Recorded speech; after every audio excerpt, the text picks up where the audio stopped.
Assalamualaikum warahmatullahi wabarakatuh. Kembali lagi bersama saya. Di video kali ini saya akan memberitahukan kepada teman-teman bagaimana syaratnya untuk menjadi TKI Korea Selatan ya, baik itu di bidang manufaktur ataupun di bidang fishing. Nah, yang pertama itu laki-laki ataupun perempuan dengan usia minimal 18 tahun dan juga maksimal 39 tahun.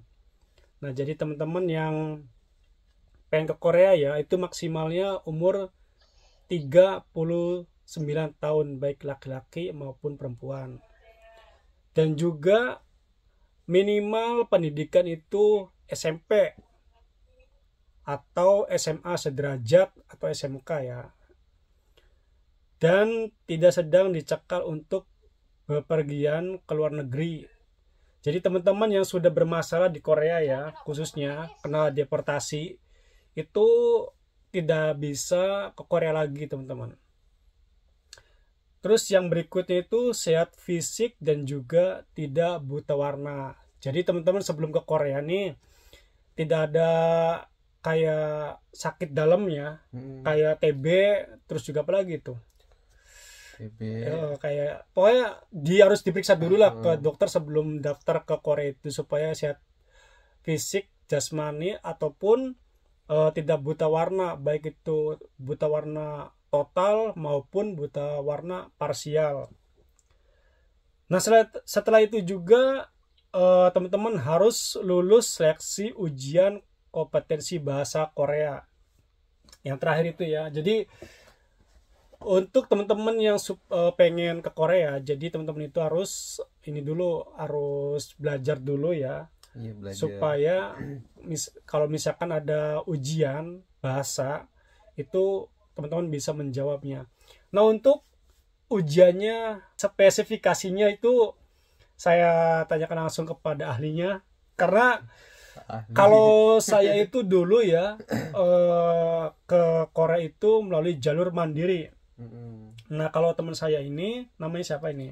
Nama saya Fahrudin. Fahar. Kalau Mas Fahar ini dari Lombok ya? Iya, dari Lombok. Itu prosesnya melalui LPK. Jadi apa-apanya itu dikerjakan oleh LPK ya, dibantu maksudnya. Iya, dibantu. Nah, kalau saya kan mandiri ya. Jadi nanti saya akan memperbandingkan antara yang di LPK dan juga saya pribadi sendiri dengan melalui proses mandiri.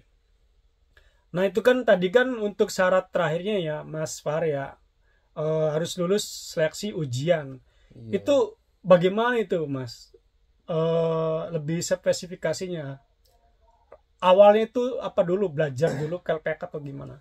Ya, pertama kan kalau kita yang nggak mandiri ya atau lewat LPK kan. Nah, kita istilahnya belajar di LPK dulu dari awal.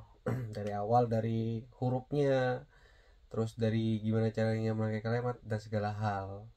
Nah, itu nanti kan ada jaraknya per bulan atau berapa bulan tergantung dari kitanya ya. Gitu.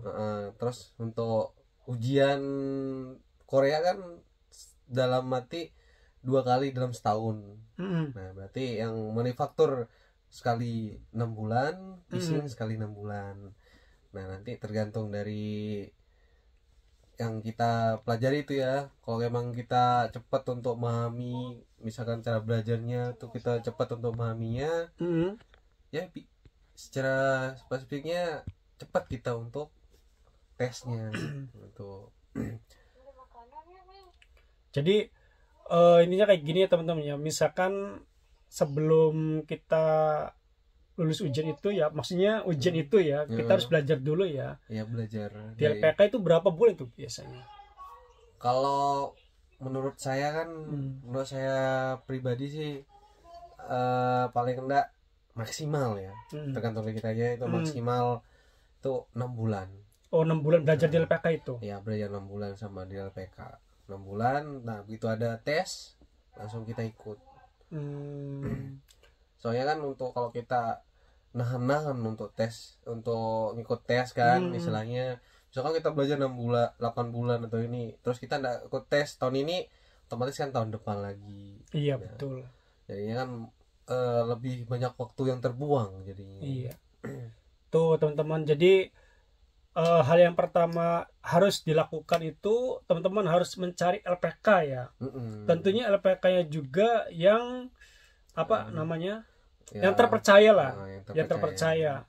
Baik itu dari segi biaya, carilah yang murah lah ya. Kan mungkin di tempat teman-teman kan banyak LPK lembaga bahasa Korea yang transparan kayak gitu ataupun yang tertutup, ya teman-teman cari yang menurut teman-teman itu baik aja, seperti biayanya agak miring, terus juga banyak siswa yang diberangkatkan oleh LPK tersebut teman-teman.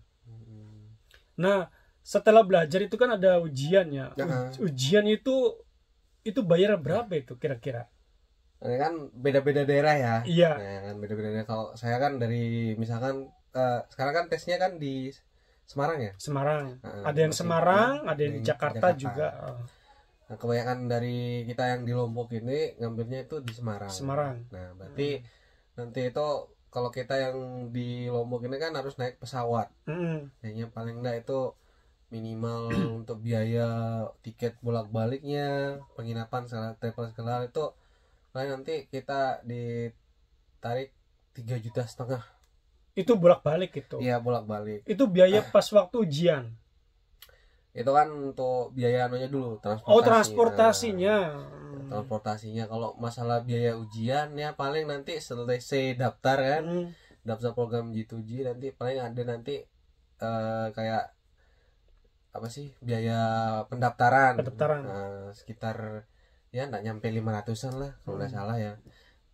Sekitar berapa ya, 350 atau enggak sekitaran segitu dah biayanya untuk registrasinya. Nah itu untuk belajar di LPK itu sendiri tuh biayanya berapa kira-kira? Kalau selama 6 bulan itu? Kalau kita sih untuk LPK saya sendiri ya di Lombok, iya. Bayarnya itu satu kali bayar cuma 3,5 juta kemarin saya kan. Nah itu di LPK saya itu bebas, jadinya istilahnya ndak matokin belajar berapa bulan terus selesai nanti bayar lagi, ndak. Istilahnya sekali bayar ya sampai intinya LPK-nya itu bilang janjiin kita akan mengajar sampai dan itu sampai lulus sampai bisa lah ya. Kalau masalah biayanya sekali. 3,5 juta.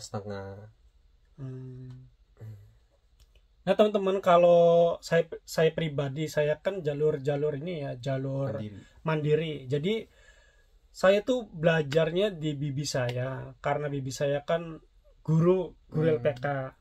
Nah saya belajarnya di situ. Bayarnya sih cuma 1,200.000 cuma biaya belajarnya doang gitu. Nah kesananya terus dilepas sendiri mas. Saya tuh lihatnya di internet melalui web. Sekarang mah tadi kan dulu kan ya BP2 TKI. Nah sekarang mah BP2MI kalau nggak salah. Itu kalau sekarang. Nah teman-teman klik aja di situ. Saya dulu di situ mas. Terus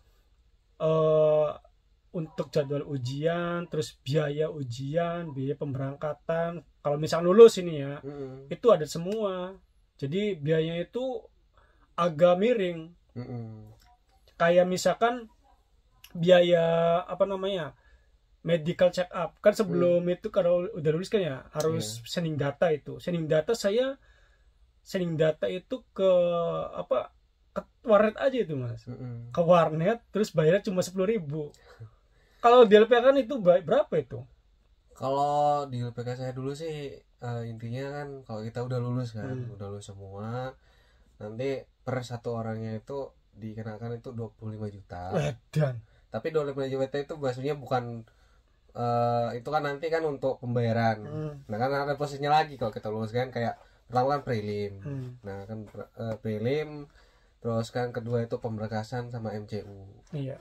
Nah itu kan yang dari 25 itu diambil. Nah ini kan masalah bolak-balik prelim, terus bayar medical apa segala hal itu diambil di sananya yang 25.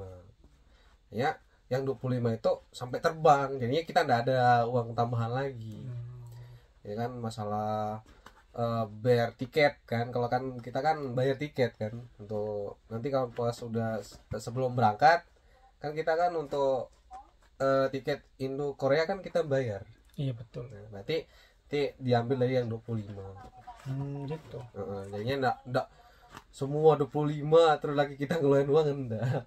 Cuma 25 itu diambil dari semua. Jadinya kita itu tinggal jalan, iya, tinggal nunggu lah perintah dari lembaga, nih kamu harus jalan bulan ini hari ini, tuh tinggal kita diinformasiin aja nanti.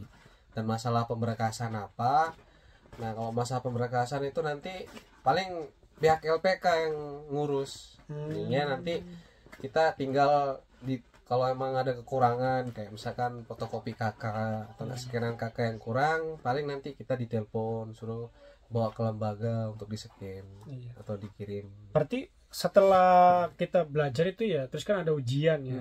Misalkan lulus itu ujiannya. Iya. Itu ada pengumuman sending data itu ya. Iya. Terus kayak tadi biaya berapa 25 juta. Setelah sending data itu kan ada prelim ya. Prelim. Itu biaya lagi enggak itu kira-kira? Enggak, diambil dari yang 25 juta. Oh, itu. Biaya untuk tiket bolak-baliknya segala itu diambil dari yang 25 juta. Berarti total biayanya berapa itu, Mas? Kira-kira? Ya, total biaya ya penghabisan pribadi ya. Dari mulai masuk LPK, terus biaya ujiannya yang 2 kali kan, kalau kita kan dulu kan 2019 kalau nggak salah kan akhirnya sebelum corona itu kita kan tesnya ada tes pertama kan skill test ya, skill tesnya ada, berarti kan bolak-balik bolak-balik 2 kali ke Semarang itu udah 7 juta. Nah belum lagi kita yang 25 ya kira-kira sekitaran 40-an lah. 40 juta tuh teman-teman. 40 juta. Itu kan kalau kita kan istilahnya kan sekarang kan pribadi kan jauh. Harus naik pesawat. Ya mungkin kalau teman-teman kan beda lagi kan kalau di daerah Jawa itu ya. Kalau sampean kan di Lombok terus ujiannya di Jawa. Jadi bolak-baliknya itu membutuhkan biaya juga ya. Ongkos gitu.